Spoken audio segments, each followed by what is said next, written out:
सुबह आबि गेल छी हम अपन भनसाघरमे अपन अंश के लंच बॉक्स बनाबऽ के लेल, कियाक तऽ आइ लंच बॉक्स सीरीज के 5म दिन छै और ओहिमे बनाबऽ वाला छियै रोटी रोल। तऽ अंश राइते में कहि देने रहथिन कि मम्मा आइ रोटी एक्स्ट्रा बनाओ, और हम ओतबे रोटी एक्स्ट्रा बनेने रही जतेक अंश के टिफिन में देबऽ के छलै ने रोल बना कऽ। और रोटी के हम फ्रिज में धऽ देने रहियै, और बासी रोटी के रोल नीक लागे छै, एना अंशो कहै छथिन और हमरो लागैये। रोटी भोर में 5टा या 4टा बनेनाइ बड़का चीज नहि होइ छै, बट ओकर जे टेस्ट होइ छै ने, ओ बासी रोटी के बेसी नीक आबै छै, या अहाँके लेफ्ट ओवर रोटी जहिया बचत तहिया एकरा अहाँ बना सकै छी, जे भी हुए। एहिठमन हम बस प्याज और आलू से बना रहल छी, बहुत ईजी प्रोसेस छै, घर में कोनो सामान एक्स्ट्रा के काज नहीं छै, कियाकि आइ के टाइम पर किछु-किछु बेसिक चीज छै जे सभक घर में रहबे करै छै। तऽ हल्का सा जे छै से पैन में दऽ देलियै बटर, बटर के जगह पर अहाँ घी के इस्तेमाल कऽ सकै छी, अगर नहीं हुआ तऽ हल्का तेल के भी इस्तेमाल कऽ सकै छी। एहिठमन प्याज और आलू उसनल छलैये, जे हम राइते में उसिन के रखने रहियै। हमरा फ्रिज में most of the most alternative day में आलू उसीन कऽ हम 3-4टा राखै छी कि कखनो बनि सकै कोनो नास्ता तै के लेल। और एहिठमन हल्का सा काला नमक और ब्लैक पेपर देलियै, ई दऽ कऽ बस हमरा एकरा फ्राई करऽ के छै। एहि तरीका से ना आलू के जगह पर अगर पनीर फ्राई करबै तऽ बहुत बेसी ओहो नीक लागे छै, और आलू भी बहुत बेसी टेस्टी लागे छै रोल में, रैप में, कोनो चीज में अहाँ खइयौ तऽ।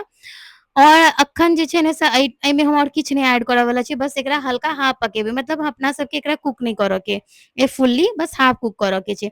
और एहिठमन जे छै अंश के चोकोस दूध तैयार भऽ गेलनि, कियाकि अंश अखन रेगुलर चोकोस दूध खा रहल छथिन। साथ में हुनका गरमा-गरम जखन एकटा रोल बनेलियै ओ हम दऽ देलियै ने कनि क्रंची कऽ कऽ, अंश कहने छलखिन हेँ कि मम्मा कनि क्रंची कऽ कऽ बनायब गरम-गरम खाय ले। और एहिठमन जे छै से दू तरीका से ई रोल के अहाँ बना सकै छी, एकटा तवी पर डायरेक्ट रोटी धऽ दियौ, और ओहिमे जे छै से अहाँ सेजवान सॉस हम लगेलियै, और ओहिके संगे जे छै से टोमेटो सॉस लगेलियै। अहाँ सिर्फ टोमेटो सॉस दऽ कऽ बना सकै छी। सेजवान सॉस देबऽ के तात्पर्य ई छै जे कनि स्पाइसी होइ छै तऽ बच्चा सबके नीक लागै छै, और स्टफिंग कनि लाइट छलैये। ओकर बाद में हल्का सा चीज़ हम एहिमे घँसि कऽ दऽ देलियै। चीज़ जे छै से एकटा क्यूब में 4टा रोल आराम से बनि जाइ छै, कम्मे-कम्मे चीज़ दै छियै जाहिसे बच्चा के बस स्वाद लागे, लेकिन बेसी जे छै से चीज़ के मात्रा नहीं हुए। अब एकरा कंजूसी कहियौ या हेल्थ पर्पस हमरा नहीं पता, लेकिन बच्चा सबके चीज़ बटर आइ काल्हि बेसी नीक लागे छै, तऽ हम ई सोचै छी कि नाम लाइ में दए दियौ। अंश पूछै छथिन मम्मा भरि कऽ देलियै? हम कहै छी हाँ फुल भरि कऽ देलियै, बट सोचियौ छोटकी टा के एकटा क्यूब जे अमूल चीज़ के क्यूब बनाबे में रहै छै, ओहिमे 4 गो रोल अगर बनेबै तऽ कतनी देने हेबै से। ई सब मम्मी सबके चालाकी बुद्धि होइ छै बच्चा सबके एनाही खुश करऽ के, तऽ हमहूँ ओनाही केलियै। तऽ ऊपर से हल्का-हल्का बटर लगा देलियै। पैन में बटर लगा कऽ सेकबै ना तऽ बहुत बेसी बटर के खर्चा और यूज़ होइ छै। हम डायरेक्ट की करै छियै रोटिये पर लगा कऽ सेक दै छियै, ओहिसे की भेलै बेसी बटर नहीं जाइ छै। बेसी बटर या चीज़ अगर खुएनाइ हमरा लागैये कि ठीक नहीं छै। टेस्ट के लेल इज़ गुड, बट अगर हेल्थ के लेल अहाँ बहुत बेसी ई सब चीज़ देबै तऽ ओ ठीक नहीं होइ छै। ताहि दुआरे हम कम-कम कऽ कऽ इस्तेमाल करै छियै, इस्तेमाल करै छियै। दोसर एकटा तरीका छै, अहाँ सबटा चीज़ के नीचा में ही जे छै से तैयार कऽ लिअ, और एहिठमन गैस पर सीधा दियौ और सेक लिअ। तऽ हम अंश के बना कऽ दऽ देलियनि खाय ले ओ तवी पर, कियाकि क्रंची बनाबऽ के छलै। बाकी नीचे में सेजवान सॉस, टोमेटो सॉस और स्टफिंग दऽ कऽ चीज़ और हल्का सा चाट मसाला ऊपर से दऽ देलियै लंच वाला में। और एहि के जगह पर एहिमे की होइ छै, हम चटनी अलग-अलग डेज़ में अलग-अलग इस्तेमाल करै छियै। जे भी चटनी हमरा लग रहल, कहियो इमली सॉस देलहुँ, कहियो जे छै से अहाँके टमाटर धनिया पत्ता के चटनी दऽ देलहुँ, तो वो सारा चटनी अहाँ अपन टेस्ट के अकॉर्डिंग दऽ सकै छी, कोनो दिक्कत नहीं छै। तऽ ओना कऽ कऽ पैक कऽ कऽ एकरा सेकबाक छै। दोसर आइ अहाँ सबके हम एकटा और टास्क दऽ रहल छी, जे अहाँ अपन बच्चा सबसे पूछि कऽ हमरा कमेंट करू जे हुनकर फ्रेंड जे छनि अपन टिफिन में मोस्टली की लऽ कऽ आबै छथिन, या आइ की लऽ कऽ आयल छलखिन हेँ।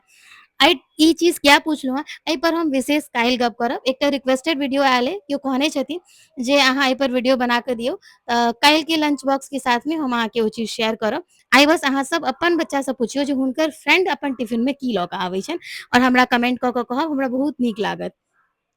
तकर बाद जे छै से बहुत नीक रिस्पॉन्स आबि रहल है, अहाँ सब बना-बना कऽ खुआ रहल छियनि बच्चा के, और वीडियो या हमर कमेंट में बता रहल छी, हमरा और बहुत नीक लागि रहल अइ। एहिठमन हम बेको इको फ्रेंडली जे छै से पेपर के इस्तेमाल कऽ रहल छी पैक करऽ के लेल।